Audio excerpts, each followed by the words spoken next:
10 years ago, Max Kaiser came on my show to talk about Bitcoin. And it was weird because at the time we were always looking to talk about the latest issue and Bitcoin was on the mind and I didn't know who to talk to. So I asked Twitter and they all pointed me to Kaiser and I wasn't quite sure. So we kind of got into a little war on Twitter and then he just showed up to my studio and I didn't know if we were going to get into a fight or what, but I ended up becoming good friends with Max and Stacy and got my first Bitcoin at like, $80, $89 or $100 at the time. And it's fascinating to look back on those interviews now and just to see, how far we come. And I guess maybe how far we have to go to a certain extent. You wrote Bitcoin Standard in 18, way before COVID printing, way before inflation skyrocketing. What's that been like for you to watch this take place in real time? Because, Michael Saylor is the first one to admit that it took the COVID money printing for him to finally get it. You were calling this years before that. What's that whole experience been like? And do you get a lot of people now that really come up to you and thank you for being an early adopter of this mindset? Yeah, I think from where I stood, COVID was not such a unique departure from business as usual. This is what was going on before. So in the Bitcoin Standard, I look at the money supply growth over the period from 1960 to 2021. The Fiat Standard, I run the data set up until 2020. And you find that the average national currency or the total of all national fiat currencies has grown at around an average of 14% per year over 60 years, which is a very high supply growth rate. The best currencies, the best run currencies with the most responsible central banks achieved something like 7 or 8% annual growth average. So Switzerland, the US, Sweden, and Denmark, I think, are the 4 top countries, and their annual supply growth rate is about 7-8%. So every year you're increasing the supply of money by 7 and 8%. Now, most people are told, well, you buy bonds and then you invest in stocks and you're able to beat inflation. And up until 2020, that was kind of a tenable lie because inflation was given as CPI, and CPI is, I believe, a completely broken metric. It's not wrong. It's invalid. And if I were to summarize the problem with it is, you measure with CPI, you try and measure price inflation based on people's expenditures, but of course, people's expenditures themselves are determined by inflation, by the purchasing power of their money. So it's a circular way of measuring things. It's like an infinite loop in Excel where you're referring one cell to the other.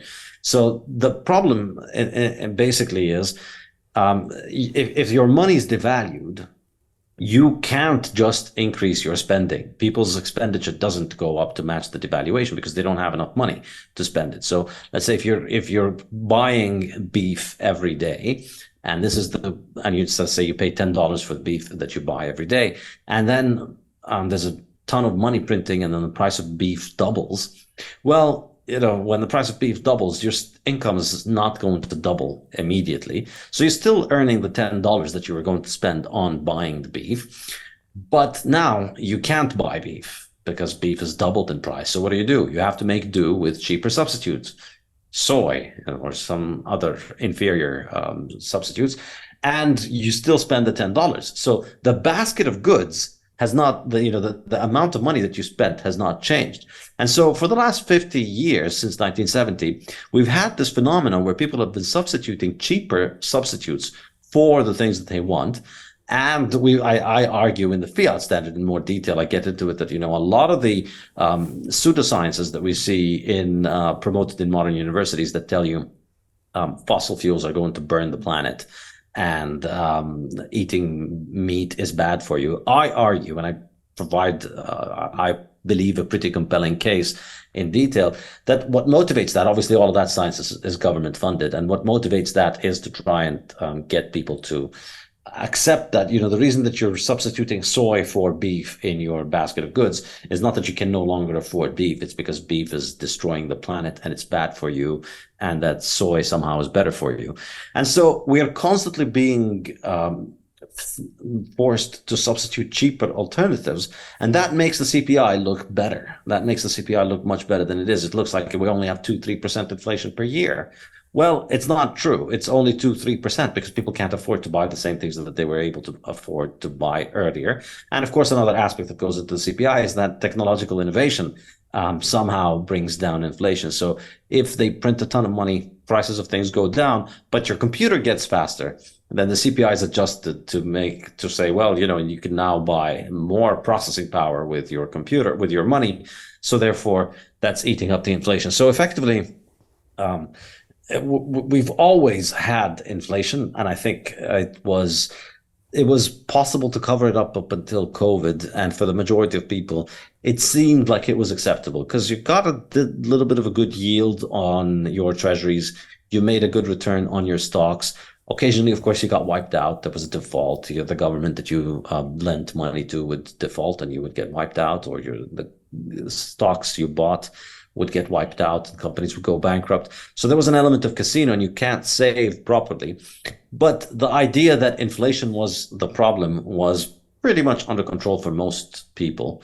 Most people imagine that inflation was under control. But yeah, 2020 is when it became impossible to hide because the amount of money printing, and this is just the normal course of events. If you look historically, money printing is like an addiction. It's like a drug where you start off with low doses and then you need a much bigger dose every time. And so you keep upping the dose over and over and over again. And it's very hard to quit. It's very hard to stop at a low dose. And so it's natural that money printing was going to continue to escalate because once you get into the mindset, which is essentially what universities teach, which is that money printing fixes things, then you get into the extremely dangerous dynamic of money printing causes problems, and then your economists, the government-paid economists, are paid essentially to always conclude that money printing is what fixes things. So you start printing money to fix the consequences of money printing. And this is really the inevitable outcome. So if you look at hyperinflation in Zimbabwe, I remember there was the central banker of Zimbabwe was talking about how, he was boasting about the fact that we're out there and we're able to provide the market with all the money it needs to fight hyperinflation and to prevent economic collapse. This is the kind of mentality that you get into. And I think Zimbabwe, for most Westerners, they like to think of Zimbabwe as just, it's a backwards African country. I think Zimbabwe is just a much more advanced economy than the US. They are way ahead in the logic of this. They're taking the logic of the Fiat system to its natural conclusion. So 2020, you had this massive problem, required a lot of money printing. And that, of course, led to a decline in interest rates. So yields on government bonds essentially went to zero and went negative.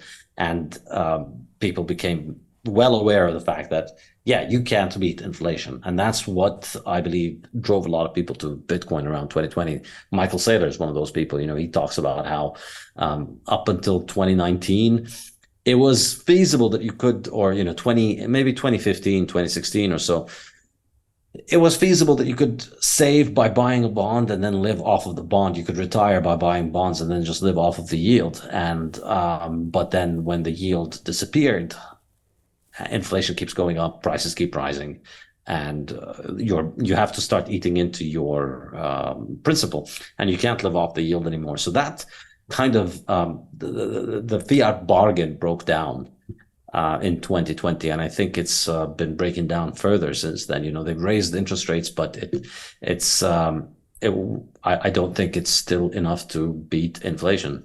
So Jim Rickards has just recorded a video that's not available to anyone in the public, and he's going to be talking about how this upcoming recession is going to be fast, it's going to be bloody, it's going to be nasty. But at the same time, he's going to show you how you can position yourself to profit from all of this chaos.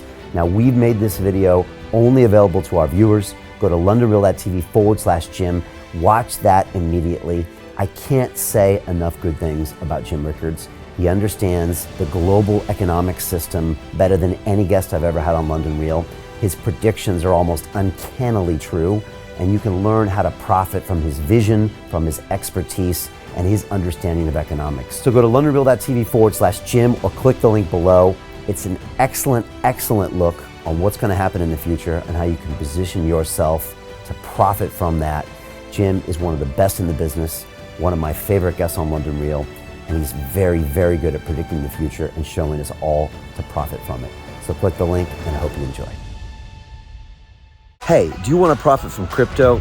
Then join my DeFi Academy. The Crypto DeFi Academy will help you create generational wealth. But don't take my word for it.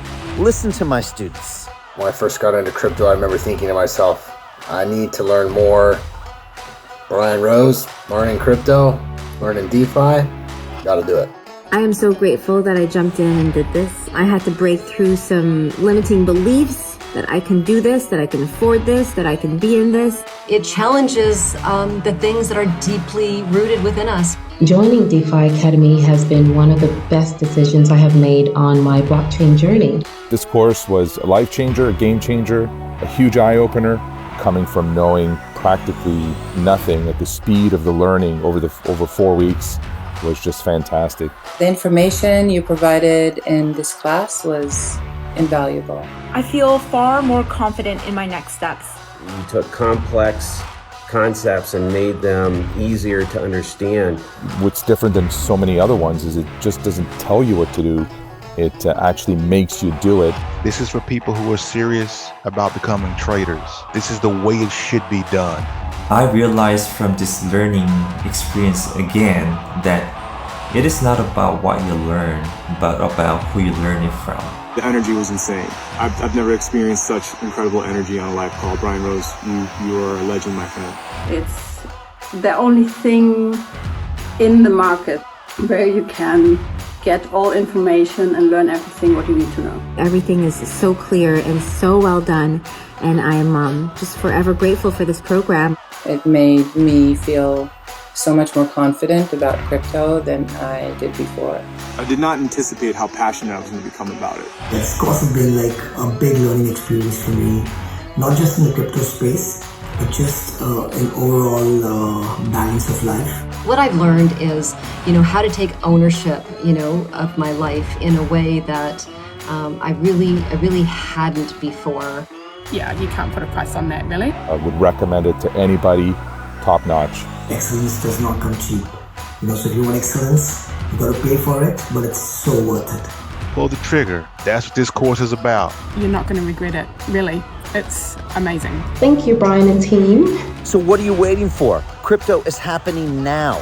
Click the link below, submit your application, and let me mentor you on how to create generational wealth and build the decentralized financial infrastructure of the future.